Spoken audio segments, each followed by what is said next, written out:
అసలు ఏమేమి కట్ చేశారు? వాళ్ళు చెప్పిన అభ్యంతరాల పట్ల మీకున్నటువంటి ఇదేంటి? అది నీ అది ఓకే. మీ సినిమా ఫస్ట్ మీరు అనుకున్నటువంటి ఒక ఎమోషనల్ కంటెంట్ అనేటువంటిది ఏం మిస్ అవ్వలేదనేది ఉందా? 100%.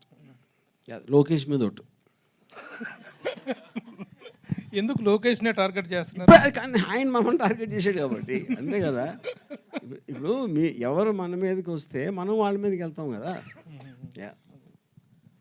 అంటే లోకేష్ గారు టార్గెట్ చేశారు కాబట్టి ఈ ట్రైలర్లో ఆయన డైలాగులు ఎక్కువ పెట్టారా? ఇంతకుముందు దాంట్లో ఆయన డైలాగులు తక్కువ ఉన్నాయి. అది మీ విజ్ఞతకు వదిలేస్తున్నా.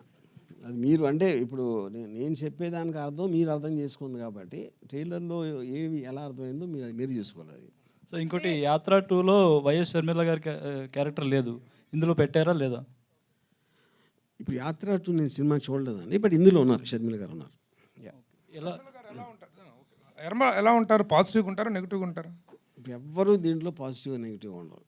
జగన్ ఒక్కడే నెగిటివ్గా ఉంటారు, మిగతా అందరూ పాజిటివ్. జగన్ ఒక్కరు నెగిటివ్గా ఉంటారు. ఎస్. ఎవరికి నెగిటివ్గా ఉంటారు? ఎవరికి వాళ్ళకి నెగిటివ్గా ఉంటారు. నేనేదో అతి తెలియదు అంటే మీరు పట్టేశారు అది. అట్లా కదండి. ఇప్పుడు ఈ సినిమా ఎఫెక్ట్ అనేటువంటిది తెలుగుదేశానికి ఏ మేరకు ఉండబోతుంది? మీరు తెలుగుదేశం విజయావకాశాలను ఎంత దెబ్బ కొడుతుంది?